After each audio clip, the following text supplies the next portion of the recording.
Hello दोस्तों, नमस्कार, प्रणाम आप सबको और छोटे बच्चों का आशीर्वाद। मैं एक नई कहानी लेकर के आई हूँ विक्रमादित्य की। आप इसे ध्यानपूर्वक से देखिएगा और मुझे सपोर्ट करिएगा, मुझे उम्मीद है आप लोगों से। एक राजा थे विक्रमादित्य। उनके दो बड़े भाई थे, राजा भोज और राजा भरथरी। जब विक्रमादित्य सिंहासन बैठने के लिए जाते तब उसी सिंहासन में से परी निकल करके आ गई। बोल रही है राजा भरथरी भरथरी बैठने गए तो बोल रहे राजा भरथरी, ये सिंहासन आपके लिए नहीं है। तो बोले विक्रमादित्य, तो इस पे कौन बैठेगा? तो बोल रही है कि ये सिंहासन राजा विक्रमादित्य का है। मैं तुम्हें एक विक्रमादित्य की कहानी सुनाती हूँ।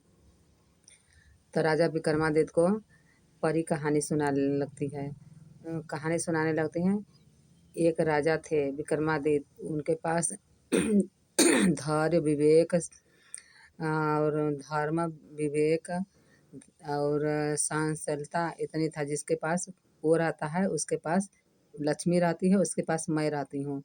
कहानी सुनाने लगी। एक बूढ़ी मैया आई, परी कहानी सुना रही। एक बूढ़ी मैया आई, बोली विक्रमादित्य, कुछ खाने को मिल जाता, खा करके मेरा पेट थोड़ा भर जाता, मैं भूखा प्यासा कई दिन से हूँ।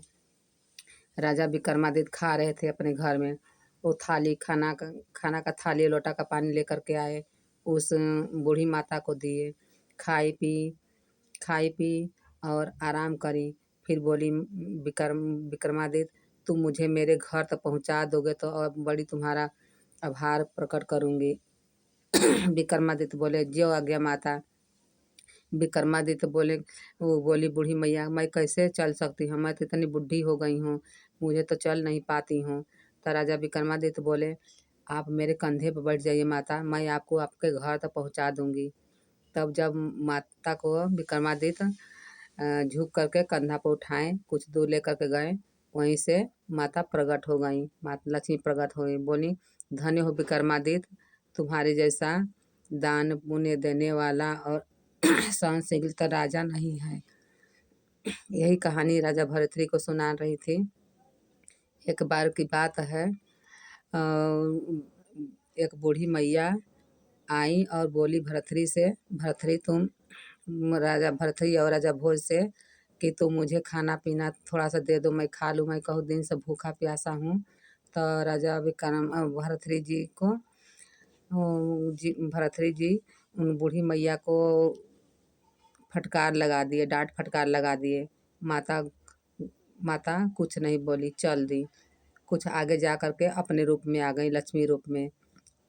बोली राजा भोज, राजा भरथरी। तो जब पीछे मुड़ कर देख रहे हैं, माँ लक्ष्मी, मुझे माफ़ कर दीजिए माता, आप आइए माता। आप उनको घर में ले जाने के लिए बहुत प्रैक्टिस किए, लेकिन माँ लक्ष्मी घर में नहीं आई। माँ लक्ष्मी अगर एक बार घर से बाहर निकल जाती फिर घर में नहीं बैठती। तो वही बताई परी, एक थे राजा, यही है तुम्हारे और राजा विक्रमादित्य में फ़र्क। तुमने डांट फटकार लगाया और राजा विक्रमादित्य ने उनको खाना पीना खिलाकर पेट भर उनके घर तक जा कर के छोड़ा। माँ लक्ष्मी हमेशा विक्रमादित्य के साथ रहती हैं और आपके साथ वो उतना धैर्य आपके पास विवेक नहीं है, इसलिए माँ आपके पास नहीं आ सकती। और माँ लक्ष्मी हमेशा विक्रमादित्य के साथ रहती हैं।